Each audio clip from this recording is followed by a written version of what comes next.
Mr. Roman, are you aware that we are sending $40 million a week to the Taliban? Yes, sir. Can you name other instances of foreign aid going to terrorist organizations? We have assisted al-Shabaab in Somalia. There's been instances of the Hamza network in Sudan, Hamas, Islamic Jihad, Hezbollah, Kata'iba Hezbollah, Hayat Tahrir al-Shams in Syria. Dozens of terror organizations have received indirect assistance from U.S. foreign aid.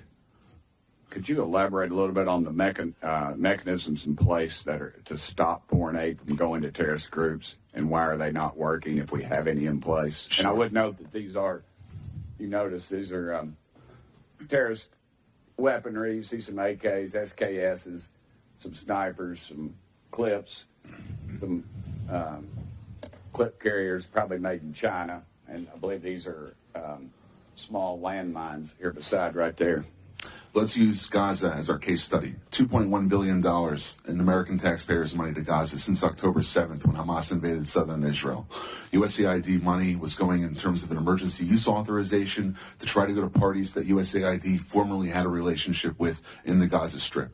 They had to have been vetted by OFAC. They should have been vetted against the special designated terror list from the State Department and from other Treasury organizations. Waivers were granted because they said that there was an emergency use to have that money come in to Gaza, thereby jettisoning the usual typical screening procedures. As a result, 90% of aid that was going from the United States by way of its agents in Gaza ended up in Hamas-controlled areas.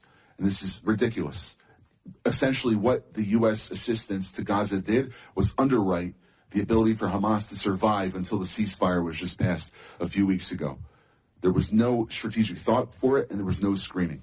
Seems like the emergency might have been to arm terrorists to kill civilians. Would that be accurate? That's accurate, and even more than that, Samantha Powers, the administrator for USAID, was intent on having Israel not be able to defend itself. To not be able to defend itself. Correct.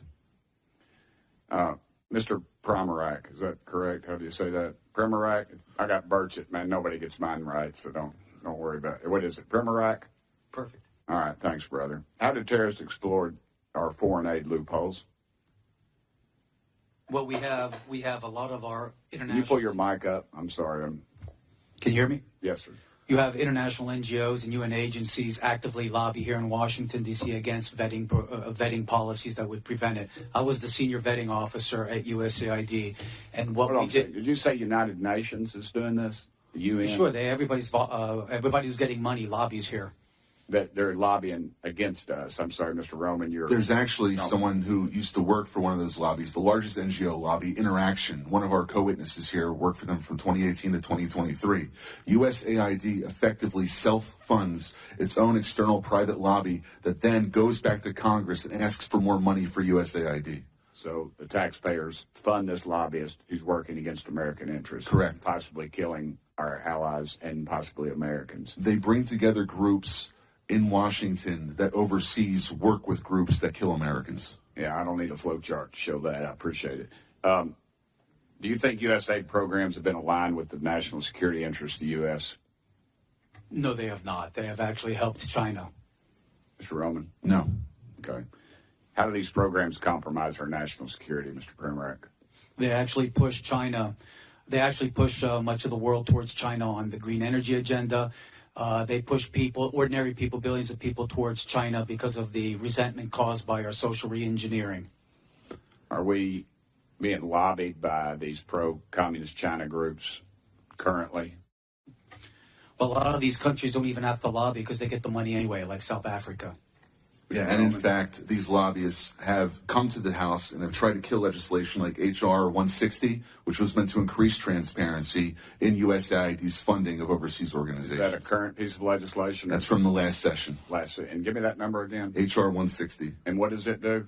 It was meant to give U.S. lawmakers the ability to have higher transparency in terror financing investigations aimed at scrutinizing extremist groups. Mr. Primorak?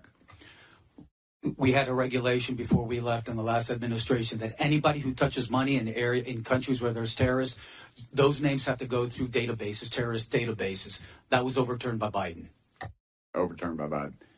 Chair Lady, I am currently 5 seconds, but I wanted to mention something. There's a lot of rhetoric used on this committee And I would urge my friends on both sides of the aisle, let's stick to the actual information. This rhetoric is, I've received death threats, and I know the chair lady has, and it needs to stop. We need to tone it down. Thank you, chair lady, and thank you,